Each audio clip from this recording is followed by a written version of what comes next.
Sementara itu pemirsa, pemerintah Kota Denpasar dinilai tidak tegas menegakkan perda atau peraturan daerah tentang kawasan jalur hijau.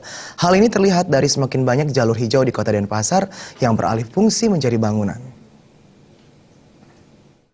Ketua Komisi 3 DPRD Kota Denpasar, Eko Supriyadi, mengatakan banyak kawasan jalur hijau setiap tahun yang beralih fungsi menjadi bangunan.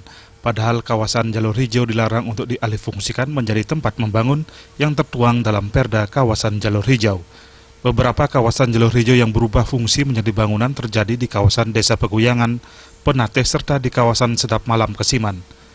Melihat kondisi itu, pemerintah Kota Denpasar dinilai tidak tegas dalam menegakkan peraturan hukum, padahal di kawasan jalur hijau terdapat banyak lahan pertanian yang masih produktif.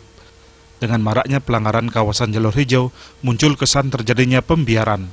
Pelanggaran ini tidak berlangsung dalam hitungan 1 hingga 2 tahun, melainkan telah berlangsung sejak lama. Jika pelanggaran terus dibiarkan, dikhawatirkan kawasan jalur hijau di Kota Denpasar ke depannya semakin berkurang.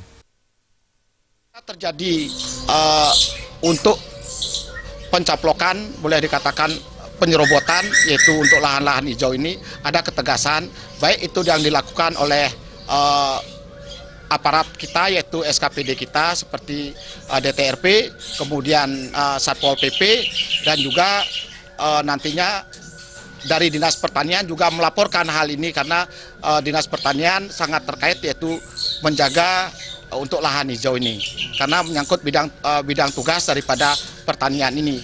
Kalau tidak ditindak tegas, maka kita lihat itu terjadi seperti sekarang, dan itu tidak bisa kita hentikan kecuali ada tindakan tegas dari pemerintah.